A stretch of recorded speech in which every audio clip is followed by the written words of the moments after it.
Fun fact about female guppies. Female guppies will actually continue to have babies 15 to 30 days after their initial spawn, and this is due to the fact that they keep the sperm from the initial male, and so she'll just keep impregnating herself. So let's say you want to take this female and put her with another male and try and get something different out of it. It necessarily won't work, and this is due to the fact that she still has that other sperm inside of her and she's actually impregnating herself with it, so it may not work. So a good thing to do is have lots of females for your different males. Let's go ahead and get into this video. What's up, fish dude and fish dudettes? It's your boy Zion with Zydic Aquatics, and today I got a guppy breeding video for y'all. I'm gonna be going over some of my tips and tricks on what I've done with these guppies. I've bred quite a few lines, so let's go ahead and get straight into this video. I'm gonna try and keep it short and simple for y'all. Alright guys, here we are with tip number one. So for number one, to start off with, you gotta have a good guppy. So I'd like to find two places that will have the guppies. Let's say if we're trying to do tequila sunrises, for example. Go to one place, get my males, maybe a female from there, and then I'll go to another place and get my females from over there.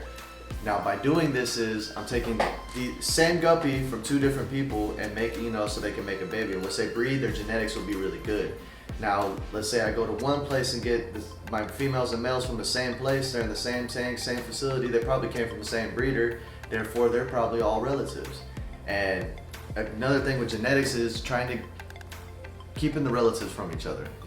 It's not a bad thing. You'll still get guppies, they'll still come out, you'll still get really good ones too, but you'll have more success if you don't have fucking cousins, pretty much. So let's get into number two. Alright, fish dude and fish dudettes, here we are to tip number two. Don't worry, I'm not gonna be me talking this whole time. I'm gonna start getting into the tanks. But for tip two, you're gonna want lots and lots of different food. You're gonna wanna go and be very diverse. The frozen brine shrimp, they say, now if you could do live brine shrimp, but I don't have time for the hatchery and everything like that. So I go with frozen brine shrimp. The babies, after about a week or two of birth, will actually take to this really good. For the newborns, I like to feed them this Hikari fancy guppy feed. It's like really, really fine little pellets. I'll show you all that. They tear it up, they love it. This stuff right here, this is for the breeders. They're really, really small pellets. I can show that, see that right there? They're really small pellets. The parents love them, they tear them up, and they're good for their coloration. The extreme krill flakes. These guys right here, they love it. I use this mainly for the new babies too. We'll grind it up real fine. I'll show you all that on the next tip or whatever. We're gonna get into all that, but y'all stay tuned. Alright y'all, here we are to tip number three. Now for tip three, we're gonna talk about tank sizes and needing one for them to breed in and having another tank for them to grow out in. So what I breed in is 5 gallons. And I know you're thinking, oh my God, 5 gallons. No, it's actually not bad. I mean, 3 fish in one 5 gallon, you're good. I wouldn't go any more past that. And what this allows to do is the male to see the females more, and therefore he's gonna handle his business a little bit more. But now when they get to the point like where they're at, where they're nice and pregnant, and I'll see 1 or 2 fry in there, I'll actually separate the male from the females, so that way the females are, they have less stress, because that male, all he does is literally eat and breed, and that is it. And once the fish are born, or like once I see about a good like 20-30 fish inside the 5 gallon, I'll go ahead and take the females out. And it's not permanent, I'll just like hold them somewhere else while I scoop all the fry out.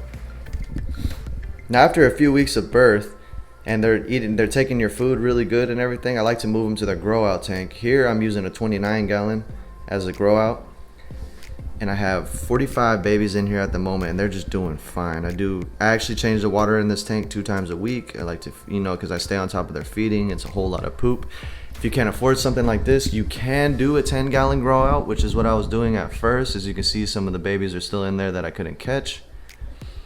But with this, you're gonna do a whole lot more water changes. It's gonna be a lot more work, because you want to keep your water parameters all stable. You don't want them all up and down all over the place. A whole bunch of babies in there pooping and eating will definitely cause that. But sometimes you gotta do what you gotta do.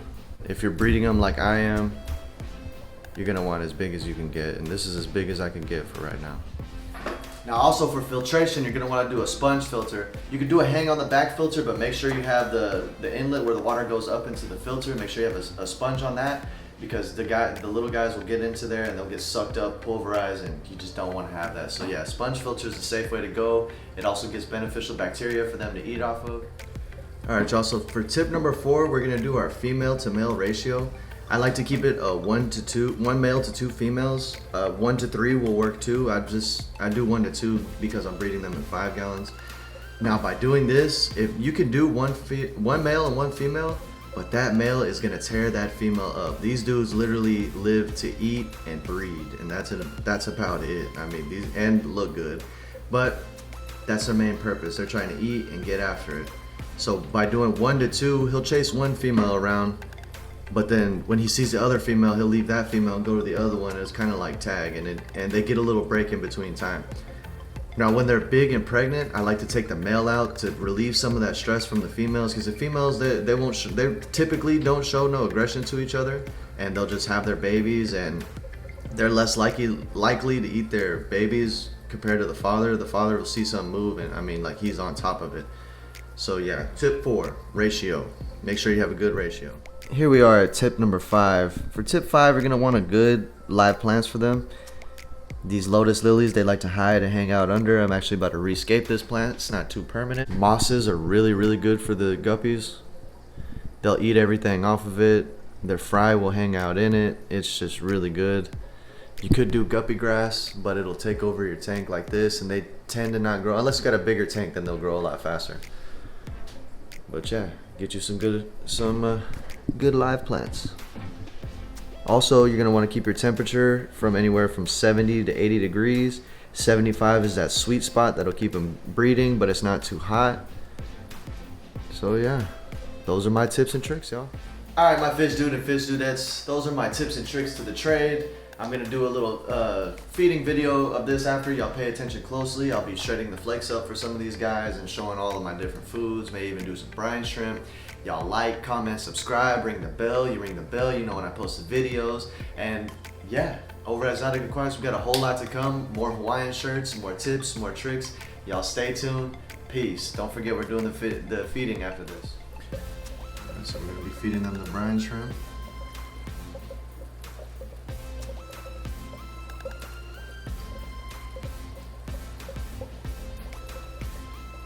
Took him a second, but once it gets to the bottom, they start getting after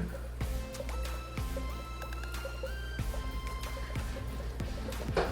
Throw some of these Hikari fancy flakes in there. These guys love these things.